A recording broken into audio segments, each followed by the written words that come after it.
Ya, bismillahirrahmanirrahim. Assalamualaikum warahmatullahi wabarakatuh. Perkenalkan saya Pradanawan Abdul Ghani, calon guru penggerak angkatan 9 dari SDN Dukuh Seti 01, Kabupaten Pati, Jawa Tengah. Pada kesempatan kali ini saya akan membahas tentang koneksi antar materi modul 1.4, yaitu budaya positif.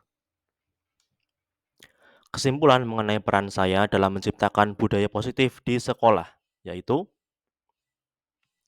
guru perlu mendorong terciptanya budaya positif di sekolah dengan yang pertama, menerapkan disiplin positif. Yang kedua, memahami motivasi perilaku manusia. Ketiga, memahami posisi kontrol guru. Keempat, menyusun keyakinan kelas atau keyakinan sekolah. Yang kelima, mempraktikkan segitiga restitusi.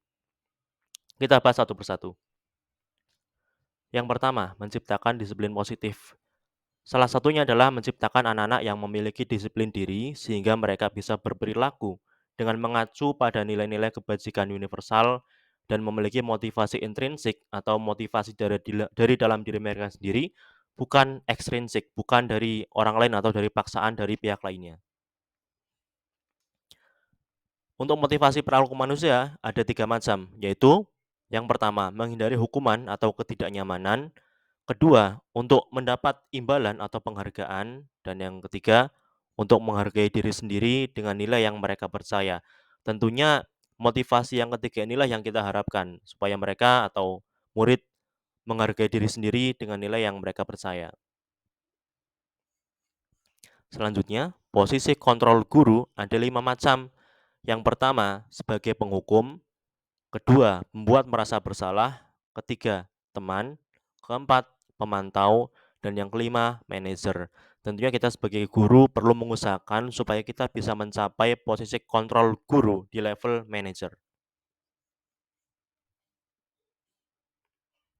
Selanjutnya, membentuk keyakinan kelas.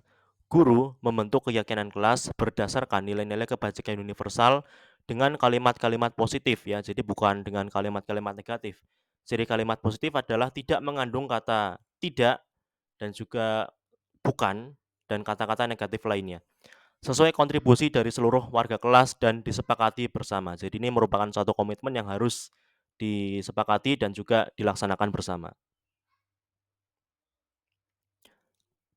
Yang terakhir adalah menyelesaikan masalah murid dengan segitiga restitusi. Yang pertama, tahap menstabilkan identitas, misalnya dengan kalimat semua orang pernah bersalah, Pak Guru atau Bu Guru pun pernah melakukan kesalahan. Yang kedua, validasi tindakan yang salah, misalnya dengan menanyakan Pak Guru atau Bu Guru ingin tahu apa yang mendasari kamu melakukan kesalahan ini. Dan juga dengan mengajak siswa bahwa menyatakan kita bisa menyelesaikan masalah ini bersama. Yang ketiga adalah menanyakan keyakinan. Kita tanyakan kembali kepada murid keyakinan apa yang sudah disepakati dan keyakinan apa yang harus kita jadikan komitmen bersama. Keterkaitan materi modul 1.4 yaitu budaya positif dengan yang pertama, filosofi Ki Hajar Dewantoro, yaitu untuk menciptakan murid yang merdeka diperlukan disiplin yang kuat, yaitu disiplin diri dari dalam diri atau motivasi internal. Yang kedua, pendidikan dan budaya adalah dua hal yang tidak dapat dipisahkan. Keterkaitannya dengan nilai dan peran guru penggerak adalah untuk mewujudkan budaya positif diperlukan guru yang berpihak pada murid, mandiri, inovatif, reflektif, kolaboratif, dan mendorong kolaborasi semua warga sekolah. Sementara keterkaitannya dengan visi guru penggerak yaitu budaya positif sebagai prakarsa perubahan dalam mencapai visi guru penggerak, yaitu mewujudkan murid yang memiliki karakter pelajar Pancasila. Refleksi. Sejauh mana pemahaman Anda tentang konsep-konsep inti yang telah Anda pelajari di modul ini? Kalau saya sendiri sudah berusaha memahami modul ini semampu saya. Namun, jika ditanyakan sejauh mana, artinya ini kan harus ada tolak ukurnya, harus ada alat ukurnya. Maka jujur saya tidak bisa menjawab karena diperlukan instrumen yang valid dari instruktur, fasilitator, pengajar, pengajar praktik, atau aktor ahli lainnya untuk mengukur tingkat pemahaman saya di modul ini. Adakah hal-hal yang menarik untuk Anda dan di luar dugaan? Ada. Yang cukup menarik dan di luar dugaan bagi saya adalah dalam modul ini pemberian penghargaan kepada murid seakan-akan mendapat stigma yang buruk. Saya tidak sepenuhnya setuju dengan pernyataan bahwa penghargaan itu tidak efektif, merusak hubungan, mematikan kreativitas, dan bahkan penghargaan dinyatakan sebagai hukuman. Coba kita cek. Di sini Kemendikbud beberapa kali memberikan penghargaan, bahkan di sini pun ada siswa yang mendapat penghargaan dari Kemendikbud.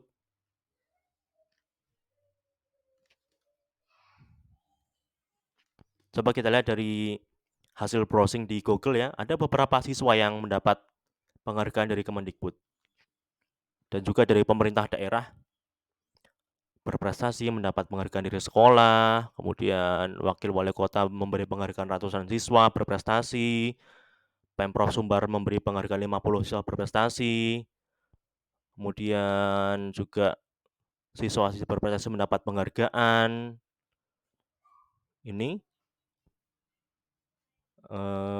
terakhir juara cerpen tingkat nasional mendapat penghargaan dari Kapolri. Apakah ini justru hukuman ataukah ini mematikan kreativitas siswa? Dari Kemenak, kemudian penghargaan dari Kemenak ya, penghargaan tokoh anak inspiratif, eee, lulus 100% SMN 3 Yogya lepas siswa, oh bukan ini ya, bukan penghargaan, ini, cairan abadi dari daun jeruk dapat penghargaan ya, terima penghargaan dari Kapolri. Nah ini dia beberapa penghargaan, apakah ini merupakan sebuah hukuman atau bahkan bisa mematikan kreativitas siswa? Tentu ini yang perlu kita kritisi ya. Ini juga guru juga beberapa kali menerima penghargaan, bahkan Kemendikbud pun sering sekali mengadakan acara-acara yang memberikan penghargaan bagi para guru-guru. Bisa kita lihat banyak sekali penghargaan yang diberikan dari Kemendikbud untuk para guru. Apakah ini akan mematikan kreativitas guru? Ataukah ini akan justru merupakan hukuman bagi guru? Bahkan Kemendikbud sendiri yang mengadakan acara penghargaan tersebut.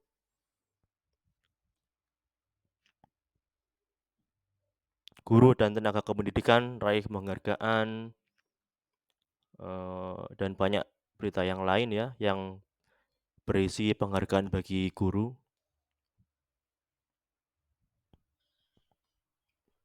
Penghargaan pada guru inspiratif.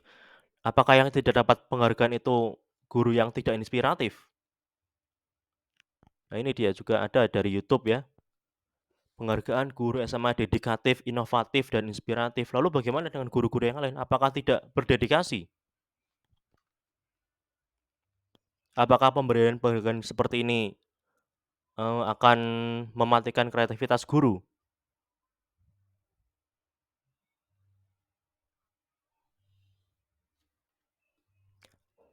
Yang menjadi dasar dari modul ini tentang penghargaan adalah di awal modul ada pernyataan dihukum oleh penghargaan.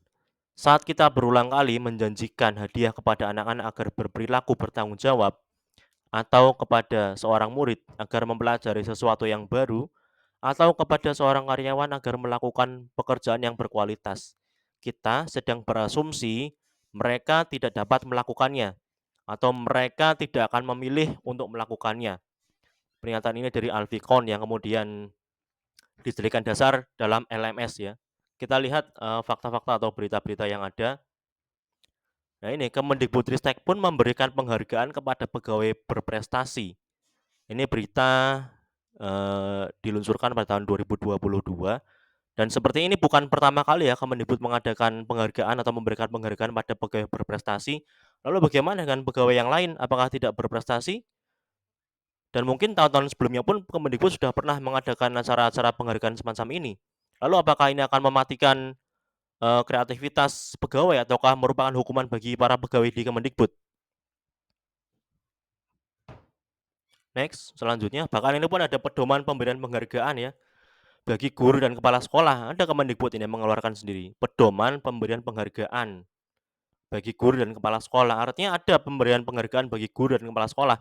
Kalau guru dan kepala sekolah wajar diberi penghargaan, mengapa guru yang memberikan penghargaan pada siswa itu seakan mendapat stigma yang buruk?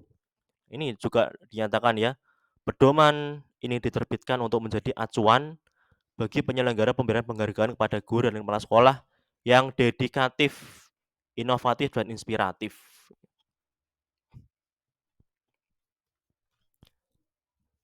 Dan bahkan kita pun pastinya sering mendengar, banyak sekali lomba-lomba guru berprestasi ya, dan diberikan penghargaan kalau juara.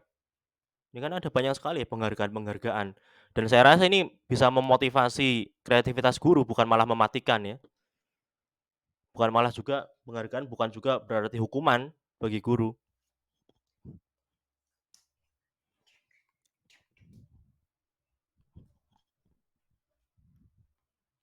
Guru berprestasi, guru yang memerdekakan, kemudian berikan penghargaan pada guru inspiratif, bahkan guru berprestasi mewujudkan mimpi meraih tiket umroh, ya.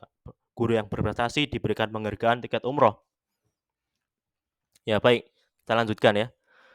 Perubahan apa yang terjadi pada cara berpikir Anda dalam menciptakan budaya positif di kelas atau sekolah Anda setelah mempelajari modul ini? Setelah mempelajari modul ini, saya menyadari bahwa selama menjadi guru, ternyata saya sering berada dalam posisi kontrol sebagai teman dan pemantau.